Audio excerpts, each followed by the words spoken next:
Hi hello ಎಲ್ಲರಿಗೂ ನಮಸ್ಕಾರ. ಶಾಂತಿ cooking and health ಟಿಪ್ಸ್ಗೆ ಸ್ವಾಗತ. ನಾನಿವತ್ತು ಡಾಬಾ ಸ್ಟೈಲಲ್ಲಿ ಮೊಟ್ಟೆ ಪಲ್ಯನ ಮಾಡ್ತಾಯಿದ್ದೀನಿ. ಇದನ್ನು ನಾವು ಚಪಾತಿ, ಪರೋಟ, ಅನ್ನಕ್ಕೆ ತಿನ್ನೋಕ್ಕೆ ತುಂಬಾ ಚೆನ್ನಾಗಿರುತ್ತೆ. ಹಾಗೆ ತುಂಬಾ ಕ್ವಿಕ್ಕಾಗಿ ನಾವು ಇದನ್ನು ಮಾಡ್ಕೊಳ್ಬೋದು. ಬನ್ನಿ ಹಾಗಿದ್ರೆ ಇದನ್ನು ಹೇಗೆ ಮಾಡೋದು ಅಂತ ನೋಡೋಣ.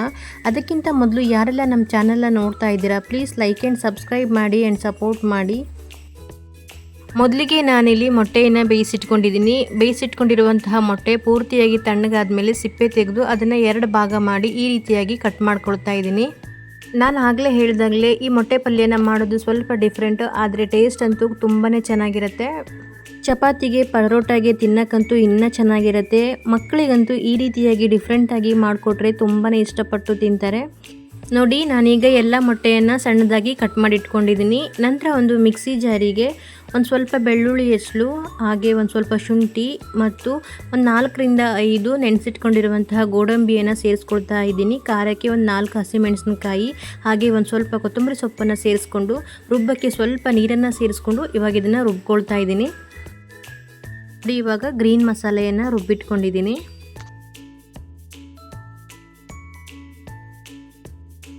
ಹಾಗೆ ನಾನಿಲ್ಲಿ ಇನ್ನೊಂದು ಮಿಕ್ಸಿ ಜಾರಿಗೆ ಒಂದು ಟೊಮೊಟೊನ ಸಣ್ಣದಾಗಿ ಕಟ್ ಮಾಡಿಟ್ಕೊಂಡಿರುವಂತಹ ಟೊಮೊಟೊವನ್ನು ಮಿಕ್ಸಿ ಜಾರಿಗೆ ಸೇರಿಸ್ಕೊಂಡು ಅದನ್ನು ಸಹಿತ ಸ್ವಲ್ಪ ನೀರನ್ನು ಸೇರಿಸ್ಕೊಂಡು ನುಣ್ಣಗೆ ರುಬ್ಕೊಳ್ತಾ ಇದ್ದೀನಿ. ನಂತರ ಈ ಕಡೆ ಒಂದು ಕಡಾಯಿಗೆ 1-2 ಸ್ಪೂನ್ ಆಗುವಷ್ಟು ಎಣ್ಣೆನ ಸೇರಿಸ್ಕೊಳ್ತೀನಿ. ಎಣ್ಣೆ ಚೆನ್ನಾಗಿ ಕಾದ ನಂತರ ಮಸಾಲೆ ಸ್ಪೈಸಸ್, ಏಲಕ್ಕಿ, ಚಕ್ಕೆ, ಲವಂಗನ ಸೇರಿಸ್ಕೊಳ್ತಾ ಇದ್ದೀನಿ. ನಂತರ ನಾನಿಲ್ಲಿ 1-2 ಮೀಡಿಯಮ್ ಗಾತ್ರದ ಈರುಳ್ಳಿಯನ್ನು ಸಣ್ಣದಾಗಿ ಕಟ್ ಮಾಡಿಟ್ಕೊಂಡಿದ್ದೆ. ಸಣ್ಣದಾಗಿ ಹಚ್ಚಿಟ್ಕೊಂಡಿರುವಂತಹ ಈರುಳ್ಳಿಯನ್ನು ಇದಕ್ಕೆ ಸೇರಿಸ್ಕೊಳ್ತಾ ಇದ್ದೀನಿ.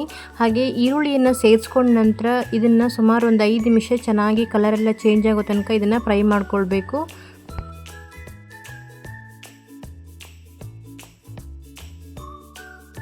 ನೋಡಿ, ಇವಾಗ ಈರುಳ್ಳಿ ಎಲ್ಲ ಚೆನ್ನಾಗಿ ಫ್ರೈ ಆಗಿದೆ. ನಂತರ ಇದಕ್ಕೆ ರುಬ್ಬಿಟ್ಕೊಂಡಿರುವಂತಹ ಹಸಿರು ಮಸಾಲೆಯನ್ನು ಸೇರಿಸ್ಕೊಳ್ತಾ ಇದ್ದೀನಿ.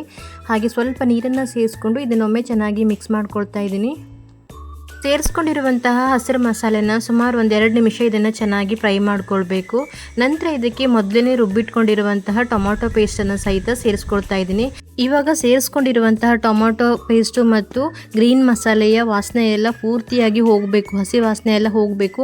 ಅಲ್ಲಿವರೆಗೂ ಇದನ್ನು ನಾವು ಚೆನ್ನಾಗಿ ಫ್ರೈ ಮಾಡ್ಕೊಳ್ತಾನೆ ಇರಬೇಕು. ಗ್ಯಾಸನ್ನು ಸ್ವಲ್ಪ ಮೀಡಿಯಮ್ ಫ್ಲೇಮಲ್ಲೇ ಇಟ್ಕೊಂಡು ಫ್ರೈ ಮಾಡ್ಕೊಳ್ಳಿ.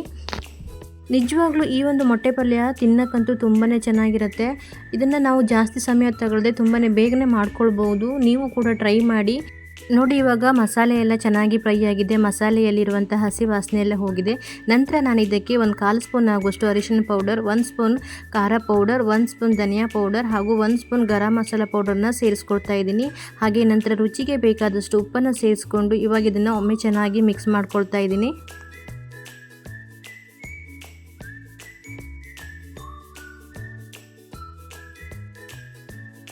ಸೇರಿಸ್ಕೊಂಡಿರುವಂತಹ ಮಸಾಲೆ ಪದಾರ್ಥಗಳನ್ನೆಲ್ಲ ಒಮ್ಮೆ ಚೆನ್ನಾಗಿ ಫ್ರೈ ಮಾಡ್ಕೊಂಡ ನಂತರ ಇವಾಗ ಮೊದಲೇ ಕಟ್ ಮಾಡಿಟ್ಕೊಂಡಿರುವಂತಹ ಮೊಟ್ಟೆ ಪೀಸಸನ್ನು ಸೇರಿಸ್ಕೊಳ್ತಾ ಇದ್ದೀನಿ. ಮೊಟ್ಟೆ ಪೀಸ್ಗಳೆಲ್ಲ ಮಸಾಲೆ ಜೊತೆ ಸರಿಯಾಗಿ ಹೊಂದ್ಕೊಳ್ಳೋ ಹಾಗೆ ಇದನ್ನು ಚೆನ್ನಾಗಿ ಮಿಕ್ಸ್ ಮಾಡ್ಕೊಳ್ಬೇಕು. ನಾವು ಇವಾಗ ಸೇರಿಸ್ಕೊಂಡಿರುವಂತಹ ಮೊಟ್ಟೆ ಮಸಾಲೆ ಜೊತೆ ಹೊಂದ್ಕೊಳ್ಳೋ ಹಾಗೆ 1-2-3 ನಿಮಿಷ ಇದನ್ನು ಚೆನ್ನಾಗಿ ಫ್ರೈ ಮಾಡ್ಕೊಳ್ಬೇಕು. ನೋಡಿ, ಇವಾಗ ನನಗೆ ಇಲ್ಲಿ ಗ್ರೇವಿ ಸ್ವಲ್ಪ ಕಮ್ಮಿ ಅನಿಸ್ತಿದೆ, ಅಂದರೆ ಸ್ವಲ್ಪ ದಪ್ಪ ಅನ್ನಿಸ್ತಾ ಇದೆ. ಹಾಗಾಗಿ ನಾನು ಸ್ವಲ್ಪ ನೀರನ್ನು ಸೇರಿಸ್ಕೊಳ್ತಾ ಇದ್ದೀನಿ. ನೀವೇನಾದರೂ ಇದನ್ನು ಅನ್ನದ ಜೊತೆಗೆ ತಿನ್ನೋಕ್ಕೆ ಯೂಸ್ ಮಾಡ್ತೀನಿ ಅಂತ ಆದರೆ ಸ್ವಲ್ಪ ಗ್ರೇವಿ ಸ್ವಲ್ಪ ಜಾಸ್ತಿನೇ ಇರಲಿ, ಹಾಗಾಗಿ ಸ್ವಲ್ಪ ತೆಳು ಮಾಡ್ಕೊಳ್ಬೇಕಾಗತ್ತೆ. ನಂತರ ಇದನ್ನು ಇನ್ನೊಮ್ಮೆ ಚೆನ್ನಾಗಿ ಮಿಕ್ಸ್ ಮಾಡಿಬಿಟ್ಟು ನಾನಿವಾಗ ಮುಚ್ಚಳ ಮುಚ್ಚಿ ಇದನ್ನು ಒಂದು 5 ನಿಮಿಷ ಚೆನ್ನಾಗಿ ಕುದಿಸ್ಕೊಳ್ತಾ ಇದ್ದೀನಿ. ಒಂದು 5 ನಿಮಿಷ ಚೆನ್ನಾಗಿ ಕುದಿ ಬಂದ ನಂತರ ನಾನಿಲ್ಲಿ ಓಪನ್ ಮಾಡ್ತಾ ಇದ್ದೀನಿ. ನೋಡಿ, ಎಷ್ಟು ಚೆನ್ನಾಗಿ ಕಾಣ್ತಾ ಇದೆ ನೋಡಲಿಕ್ಕೆ. ನಂತರ ಕೊನೆಯಲ್ಲಿ ಸ್ವಲ್ಪ ಕಟ್ ಮಾಡಿದ ಕೊತ್ತಂಬರಿ ಸೊಪ್ಪನ್ನು ಸೇರಿಸ್ಕೊಂಡು ಇನ್ನೊಮ್ಮೆ ಚೆನ್ನಾಗಿ ಮಿಕ್ಸ್ ಮಾಡ್ಕೊಳ್ತಾ ಇದ್ದೀನಿ. ನೋಡಿದ್ರಲ್ವ, ತುಂಬಾ ಸುಲಭವಾಗಿ ಮತ್ತು ಬೇಗನೆ ಡಿಫ್ರೆಂಟಾಗಿ ಮೊಟ್ಟೆ ಪಲ್ಯನ ಹೇಗೆ ಮಾಡೋದು ಅಂತ ಹೇಳಿ.